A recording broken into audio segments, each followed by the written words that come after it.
Good evening. In fact, a very warm welcome to all of you some of you have traveled very far, from very far away, and some very close.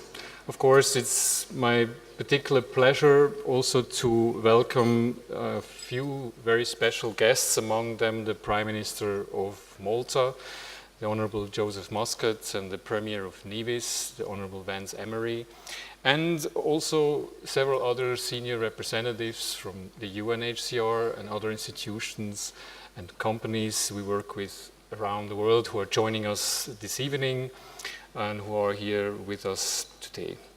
It was nearly 6 years ago, in 2009, when we actually had our last large event in this ballroom, the Global Residence and Citizenship Conference we organize annually. And many of you actually over here vividly and positively remember a very great event we had. This was already 6 years ago. And now we are here again in this great venue, and tomorrow we will have, I have no doubt, because with these events you always have a very good feeling beforehand, or you have not so good a feeling beforehand, but you know in advance very often how it will be. And I'm sure we have today and tomorrow, the whole day, a very good and excellent event.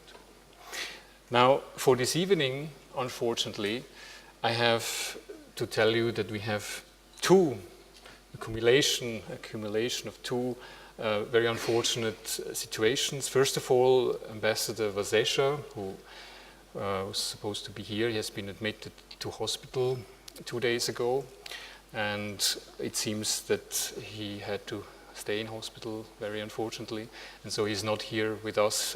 Ambassador Vasesha, some of you know, is one of Switzerland's most distinguished diplomats who led over many years the WTO trade negotiations for Switzerland, and wanted to talk to us today from his particular, of course, very global perspective. Very unfortunately, he's not here with us today, so I will have to try to make up for that.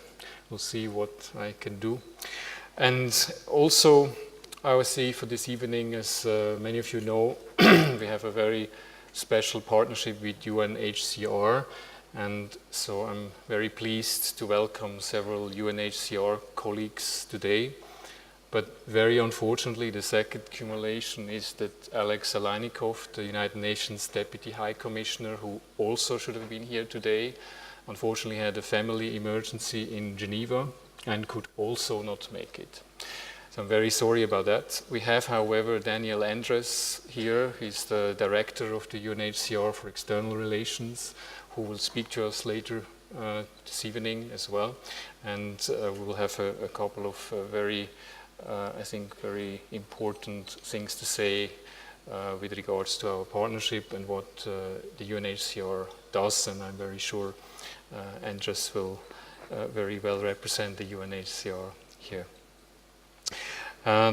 So basically what I would like to do first is to step in to replace Lucius Vasesha. As I said, he has very big shoes. It's a little bit difficult for me, and I can't talk about world trade.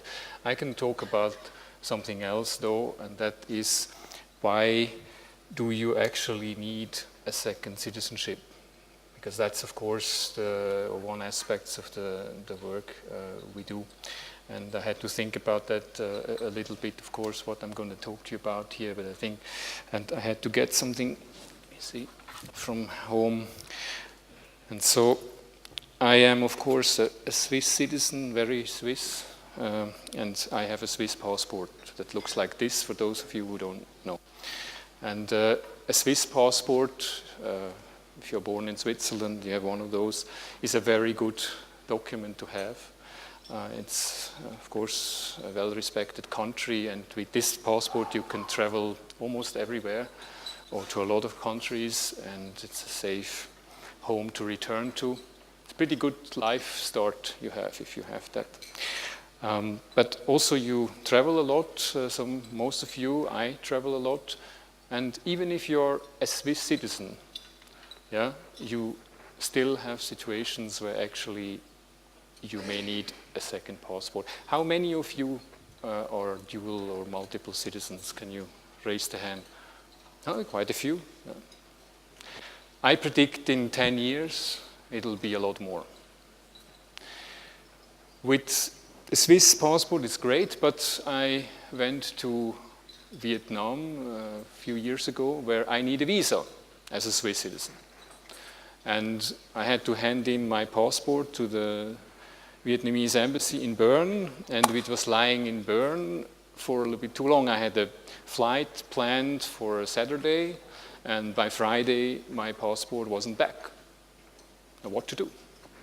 If you don't have a second travel document, second passport, you're not flying. It's that simple.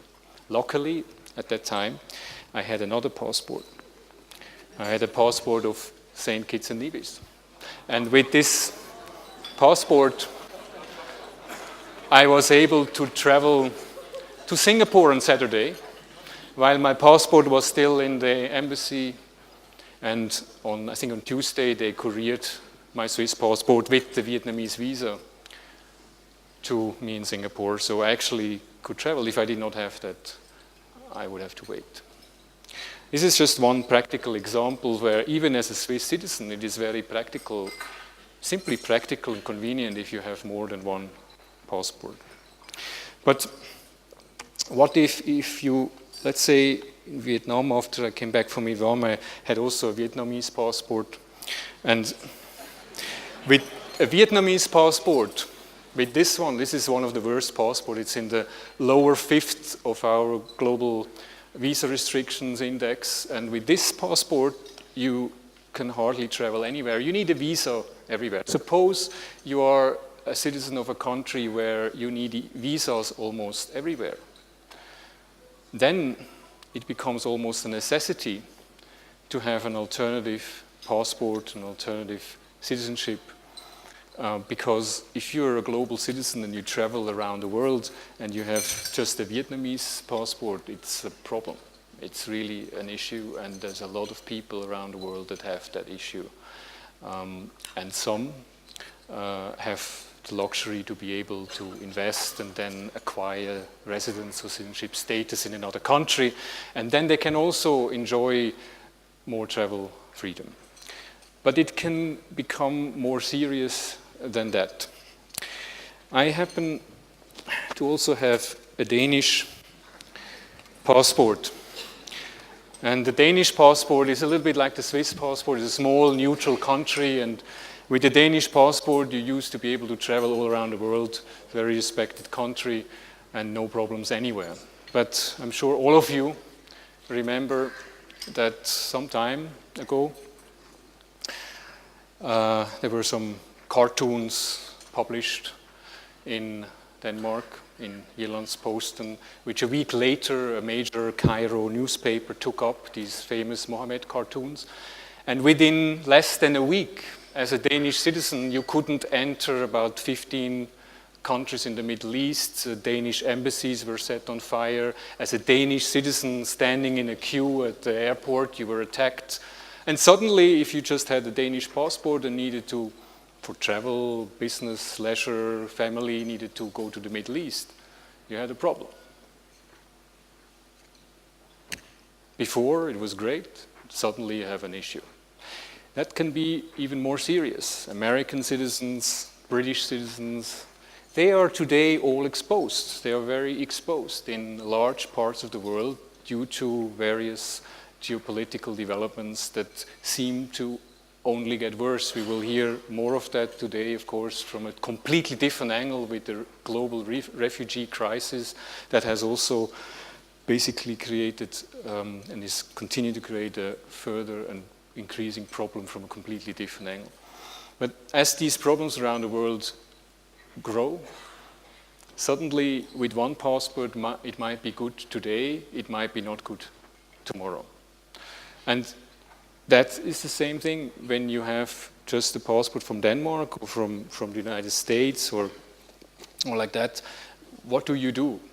So how can you increase your travel freedom? But of course, a lot of people, and I'm sure are aware, a lot of people, they have citizenship from countries where maybe they already from their stability in the country, or as I said before, in Vietnamese citizen needs basically needs a second citizenship, or at least it is necessary to have access to maybe Europe or to another travel area in North America. And so, for example, the minimum one can do is to acquire a residence card like this, for example, in the EU, where together with the Vietnamese passport, you have a very good access and certain security that also people want. And so that combined with a good passport is already a solution. But what you really need, and I think what most people don't realize and increasingly is an issue, is that what really secures these global citizens' international movement and also security is really an alternative passport, an alternative citizenship. And I believe that that's very much the future, not just because it's our business, but actually it's, I think, a global trend. Now, how do you get that? There are, of course, multiple avenues. If you're not born somewhere or you marry a person of certain countries where you acquire this easily, you have to essentially live in a country for some time, or you can acquire citizenship through some form of an investment program. And I also happen to have a New Zealand passport, as I have lived in New Zealand some time, years ago, so we have this. And of course, if you have a life circumstance or a possibility to live in a country for a while, for example, in New Zealand, you can live 5 years. And if you live 5 years in New Zealand, you can walk away with a New Zealand passport. That's, of course, very good. But most people, particularly the busy global citizens that we take care of, they have no possibility to ever think of just living somewhere for 5 years just for that. And it is for those people where increasingly it's important to have programs available, and likewise for countries to attract those people where they can make a different kind of contribution to the country than living in a country. They can actually invest their money and talent to, in return, become a citizen.